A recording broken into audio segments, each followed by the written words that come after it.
Oui, bonjour. Bonjour. Je veux réagir. Je suis touché par la barbarie que notre pays subit en ce moment. Et cette barbarie, on peut s'attendre à ce qu'elle déclenche des instincts vraiment primaires. Et on en entend un certain nombre à votre antenne, des réactions à chaud, des volontés de violence plus fortes que celles que nous subissons. Et donc je voudrais dire que le fait qu'on nous touche dans une église nous montre à quel point la guerre qui nous est menée est de nature idéologique en fait. Hein. Et on peut pas combattre une idée avec des armes. Hein. On peut aller bombarder tout ce qu'on veut en Syrie ou ailleurs. Ça ne fera qu'attiser encore plus ce genre de violence. Et on peut tuer des fanatiques. Il en viendra 10 fois plus après. Donc c'est sans fin ce cycle-là.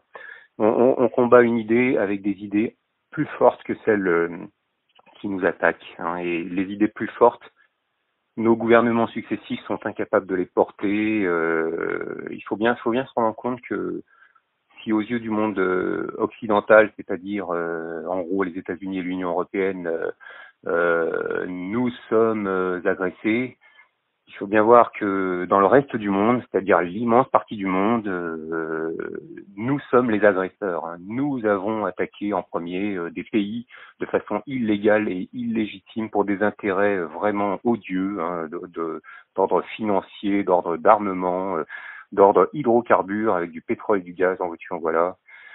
Donc nous sommes en grande partie responsables de ce que nous avons et vouloir la violence pour lutter contre la violence, c'est vraiment le mauvais schéma.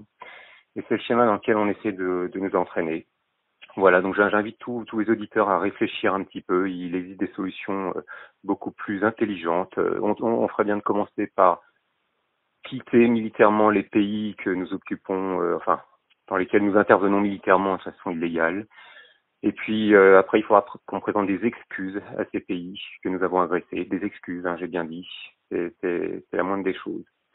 Et d'ailleurs, à propos d'excuses et d'éthique intellectuelle, il me semble qu'il y a quand même, sans taper plus sur ce gouvernement que le précédent ou le suivant, il y a quand même le minimum de respect d'un ministre de l'Intérieur quand il arrive des choses pareilles. Normalement, c'est de présenter sa démission.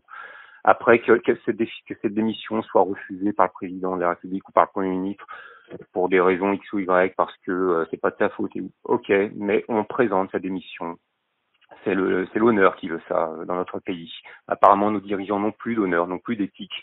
Donc à partir de là, nous tombons dans la déchéance. Voilà, c'est tout ce que je voulais vous dire. Merci, monsieur. Merci. Merci. Bonne